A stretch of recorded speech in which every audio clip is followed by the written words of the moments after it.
എറണാകുളം അങ്കമാലി അതിരൂപതയുടെ അരമനയിൽ മെത്രാപ്പൊലിത്തൻ വികാരി മാർ ജോസഫ് പാംബ്ലാനിയെ ബന്ദിയാക്കാൻ സീറോ മലബാർ സഭയിലെ സിനഡ് അനുകൂലികളായി അറിയപ്പെടുന്ന ഒരു കൂട്ടം ആളുകൾ നടത്തിയ നാടകം സമ്പൂർണ്ണ തിരിച്ചടിയായതായി പ്രസ്തുത ഗ്രൂപ്പിൽ തന്നെ മിതവാദികൾ വിലയിരുത്തിയത് ബന്ദി നാടകം ആസൂത്രണം ചെയ്തവർക്ക് തിരിച്ചടിയായി. തീവ്രവാദികളുടെ ശൈലിയിൽ നടത്തിയ നാടകം സിനഡ് അനുകൂലികളുടെ ഇടയിൽ ഭിന്നത രൂക്ഷമാക്കിയിരിക്കുകയാണ്. 4 ഗ്രൂപ്പുകളായി പിളർന്ന സിനഡ് അനുകൂലികൾ വീണ്ടും ഭിന്നിക്കാൻ ഈ സംഭവം ഇടയാക്കി.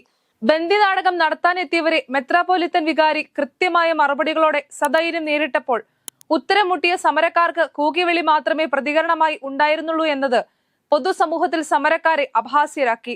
വിമത ഗ്രൂപ്പുകളുടെ ആഭാസകരമായ സമരശൈലി അനുവർത്തിച്ചതിലൂടെ വിമതരുടെ നിലവാരത്തിലേക്ക് സിനഡ് അനുകൂലികളും തരം താഴ്ന്നു എന്നാണ് വിശ്വാസികൾ വിലയിരുത്തുന്നത്. കൂടാതെ ബന്ദി നാടകത്തിന് നേതൃത്വം കൊടുത്തവർക്കെതിരെ സഭാ നേതൃത്വം കർക്കശമായ ശിക്ഷാ നടപടികൾ പ്രഖ്യാപിച്ചത് ഏറ്റവും വലിയ തിരിച്ചടിയായി. മേജർ ആർച്ച് ബിഷപ്പ് നിയമിച്ച കാനോനിക കോടതിയിൽ വിമത നേതാക്കൾക്കൊപ്പം വിചാരണ നേരിടേണ്ട ഗതികേടിലാണവർ.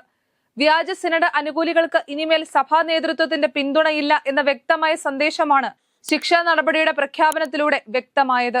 സിനഡ് അനുകൂല ഗ്രൂപ്പുകളായി രംഗപ്രവേശനം ചെയ്ത ചില സംഘടനകൾ സഭാവിരുദ്ധരായ ചില സെനക്റ്റുകളുടെ പ്രവർത്തകരാണെന്ന തിരിച്ചറിവും ശക്തമായ നടപടികളിലേക്ക് നീങ്ങാൻ സഭാ നേതൃത്വത്തിന് പ്രേരണയായി എന്നാണ് മനസ്സിലാക്കുന്നത്.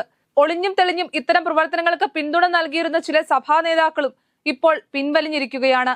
ഏകീകൃത കുർബാന നടപ്പിലാക്കുക, സഭാ നിയമങ്ങൾ ലംഘിച്ച് വിമതരുമായി ഉണ്ടാക്കിയ സമവായം റദ്ദാക്കുക, കുറ്റക്കാരായ വൈദികർക്കെതിരെ നടപടി സ്വീകരിക്കുക തുടങ്ങിയ വിഷയങ്ങളിൽ ഉറപ്പു ലഭിക്കണമെന്ന് ആവശ്യപ്പെട്ടുകൊണ്ടാണ് സ്ത്രീകളടക്കം 100-ൽ പരം വിശ്വാസികൾ വൈകിട്ട് 6 മണിയോടെ അതിരൂപത ആസ്ഥാനത്തെത്തിയത്.